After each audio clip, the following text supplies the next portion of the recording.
Bonjour et bienvenue dans cette nouvelle vidéo sur les transformations du plan. Aujourd'hui, nous voyons la dernière isométrie, la rotation. Tourner autour d'un point en fonction d'un sens de rotation et d'une amplitude d'angle. Comme pour les autres transformations du plan, commençons par la notation.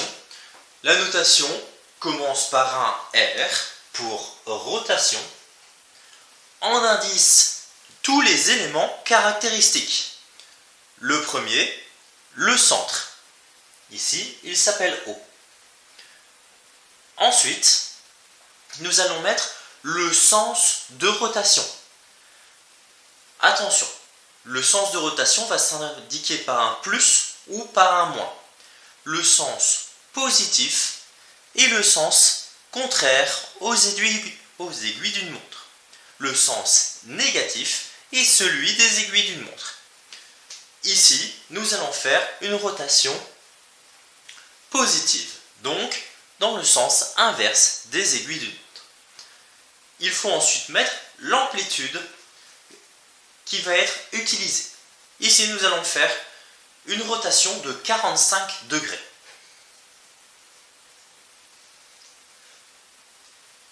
Après cela, comme pour toutes les transformations du plan, nous mettons entre parenthèses le nom de notre figure de départ, suivi d'un égal et du nom de la figure image. Pour construire l'image d'une figure par une rotation, il faut commencer par relier le sommet de notre figure à notre centre de rotation.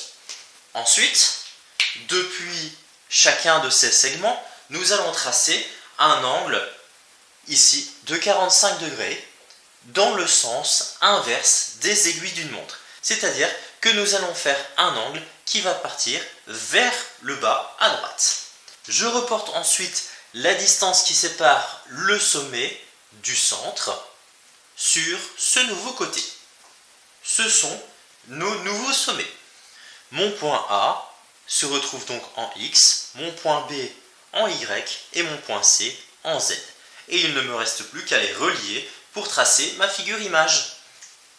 Que se passe-t-il maintenant dans un repère orthonormé quand l'on fait une rotation dont le centre est l'origine et la rotation va être de 90 degrés, soit dans un sens, soit dans l'autre.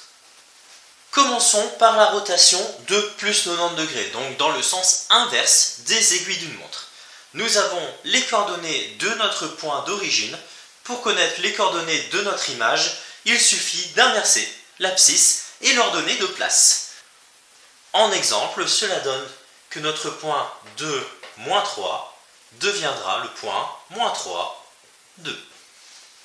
Pour la rotation de moins 90 degrés, c'est-à-dire dans le sens des aiguilles d'une montre, nous allons commencer de la même manière en inversant de place l'abscisse et l'ordonnée, sauf que nous allons prendre l'opposé de l'abscisse du point d'origine.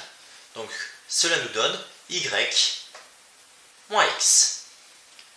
Avec un exemple, donc notre point 2, moins 3, nous lui appliquons la rotation de centre 0, 0 et de moins 90 degrés. Cela nous donne donc moins 3, moins 2.